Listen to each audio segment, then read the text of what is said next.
marka noloshan adduunyada macaankeyga raaxadeeda jannadeeda waa ilaahay macrifadiisa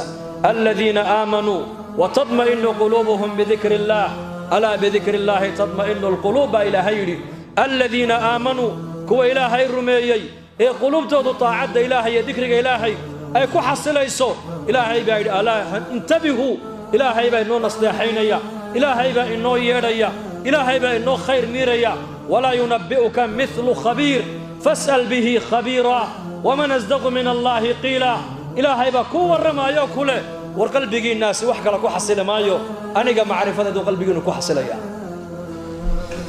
qalbigu salaadu ku raaxaystaa qalbigu qur-aanku ku raaxaystaa qalbigu dikriga ilaahay buu ku raaxaystaa qalbigu taacadda ilaahay buu ku raaxaystaa nacam nin a'immada muslimiinta ka mida ayaa odhan jiray khamsun min dawaa'i alqalbi shan ayaa qalbiga bini aadamka dawaysa tilaawata alqur'aani bitadabbur qur-aanka oo lagu akhriyo tadabbur iyo tafakur iyo qiyaam alleyl iyo saacadaha dadku ay jiifaan oo la kaco ilaahay tabaaraka wa tacaala la hor joogsado wa tadarruc cinda asaxar iyo waqta asaxar xilliga suxuurta ay tahay oo ilaahay jalla wacala lana munaajoodo wa khalaa'u lbadni iyo calooshaadoo mar walba badhnaata waa kasratu siyaam bay culimmadu leeyihin inuu qofku soonkiisu bato wa mujaalasatu saalixiin dadka war wanaagsanu lala fadhiisto shantaasay culimmadu yidhahdeen qalbigay dawaysaa tilaawata alqur'aani bitadabbur imika naga qur-aanku maasha allah waan iska akhriyana tadabburkii baa naga maqan asxaabta rasuulka radia allaahu canhum laga yaabaa hal aayadoo qur'aana sida habeenka ugu celcelinayaan buu waagu u baryaayey wabadaa lahum min allaahi maa lam yakuunuu yaxtasibuun sufyaan athawri raximahullah aayaddaa qur-aanku habeenkii markuu salaatileylkii xidhay markuu gaadhay wabadaa lahum min allaahi maa lam yakuunuu yaxtasibuun waxaysan ilaahay ka malaynayn ayay kala kulmeen banka qiyaame hadduu lahaa khayr baan wataa may khayrkiisii ma aha arrintu way ka weyn tahay salaad baan wataa salaadda waa lagu badbaadayaa laa shakka laakiin muuminku halkaa markuu banka qiyaame ilaahay hor joogsado salaad iyo soonkiisii eegi maaye ilaahay raxmaddiisa buu maanta eegaya qofka mu'minku ilaahu raxmaddaadi unbuu leeyahay aayaddaa qur-aanku waagu ugu bariyey abi bakr sidiiq radia allaahu canhu markuu nebigeennu xanuunsado xanuunkii la dhacay ayaa nebiga lagu yidhi salaaddii baa taagan nebi allow markaasuu nebigu yidhi abubakar u sheega ummadda salaadda ha ka bixiye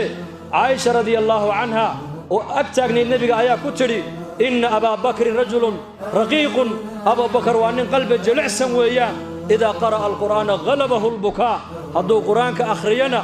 oohintiisa ayaa qur-aanka ka qaalib noqota وهذا عمر الفاروق رضي الله عنه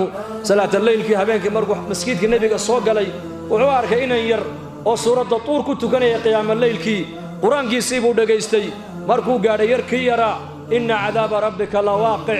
عذاب ربك وكيد عدون ويان آية عمر مركو قالينا رلقو كد عمر بن الخطاب انتولى قاضي آية قرقي سيل لقيي بالكو دبو حنوصنا حنون قيس ميشو كقيم دين لمو قيم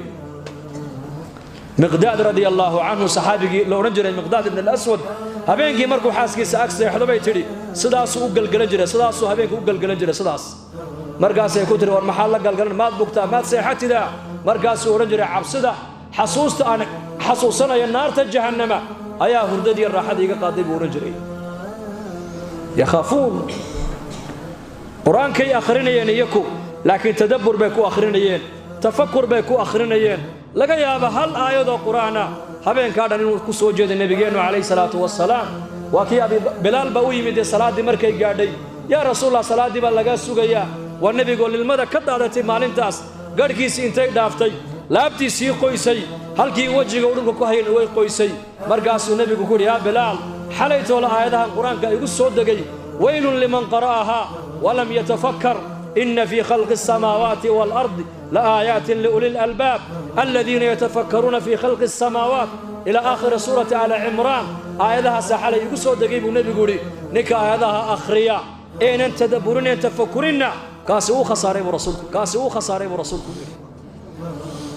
دورة إحياء القرآن أي مراجعين القرآن الكريم كبش رمضان. السلام عليكم ورحمة الله وبركاته. waxaa loogu bashaareynaya walaalaha jecel barashada qur'aanka kariimka haddana aan helin waqti ku filan oo ay ku muraajacayaan qur'aanka inay ka faa'iidaystaan fursadan qaaliga ah ay siinayso madrasada Daarul Itqaan ee xifdinta qur'aanka iyo tajwiidka. dowradan waa midii koowaad ee muraajacaynta qur'aanka kariimka ee bisha Ramadaan. dowrada Ixyaa'ul Qur'aan waxaa loo sameeyay jadwal nidaamsan oo loogu talagalay in ay ardayda ku xifdiyaan ama ay ku muraajacayaan 30 juz ee qur'aanka bisha Ramadaan gudaheed. fiiro gaar ah dowradu waxay gaar u tahay dumarka. tirada la qaadanayo way xadidan tahay, fadlan ka faa'iidayso inta aan laga buuxin. isdiiwaangelintu waxa ay ka socotaa xarunta madrasada oo ku taala degmada Wadajir, gaar ahaan isgooska Xaawataako, ama nagala soo xiriir numbarka eber 68 85 21 89 ama eber 62 511 511. الفرصة لا تدوم. فرصة joogto ma ahan oo ma daa'into. fadlan ka faa'iidayso yaysan ku seegin, siina gaarsii walaalaha kale si ay uga faa'iidaystaan. assalaamu calaykum waraxmatullaahi wabarakaatuh.